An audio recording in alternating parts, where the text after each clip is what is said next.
আজকে দুপুরে লাঞ্চ করলাম একদম হুগলিতে দিল্লি রোড সুগন্ধার মোড়, অর্থাৎ যেটাকে বলে চুঁচুড়ার মোড়, তার থেকে টুয়ার্ডস বার্ডওয়ান যেতে, বর্ধমান যেতে বাঁদিকে দ্য আর্থ রেস্টুরেন্টে। প্রায় শুনি এদের নাকি খুব ভালো কম্বো বা থালির অফার থাকে। তো আমরা আজকে দুপুরে একদম 3:30 সময় ঢুকেছি। কী খাবো পেটে একদম ছুঁচো ইঁদুর ডন দিচ্ছে আমি আর রতনু। তো সেই টাইমে আমরা এদের ট্রাই করলাম, সেটা হচ্ছে চিকেন থালি 199-এর। তো চিকেন থালির মধ্যে সব কিছুই ছিল, পনির ছিল, ডাল ছিল, চিকেনের পিসগুলো ছিল যথেষ্ট বড়, সঙ্গে ছিল ক্রিস্পি পটেটো আর এই চিপসগুলো। খাওয়া দাওয়ার এক্সপিরিয়েন্স আমার খুব ভালো। অ্যাম্বিয়েন্স ছিমছামের ওপর ভালো, খুব আহামরি অ্যাম্বিয়েন্স নয়, কিন্তু বেশ ভালো। অতনু, খাবার কোয়ালিটি কেমন? খুব ভালো। প্রত্যেকটা আইটেম তোর ভালো লেগেছে? একদম চিকেনের গ্রেভি চিকেনটা কেমন? হেভি আর ওই আলু এগুলো ক্রিসপি, ক্রিস্পি আলু খুব ভালো। ওকে,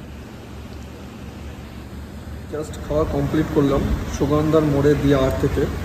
আমরা নিয়েছিলাম চিকেন থালি নর্মাল 199, 199 টাকার। খাবার কোয়ালিটি অসাধারণ।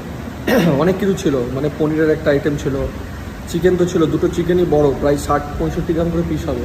হ্যাঁ, বড় সাইজের চিকেন ছিল, ডাল ছিল ঘন, ক্রিস্পি পটেটো ছিল, বেশ ভালো। যারা এই রাস্তা দিয়ে যাতায়াত করো ডেফিনেটলি গিভ এ ট্রাই, অবশ্যই একবার আসতে পারো, আমি রেকমেন্ড করলাম।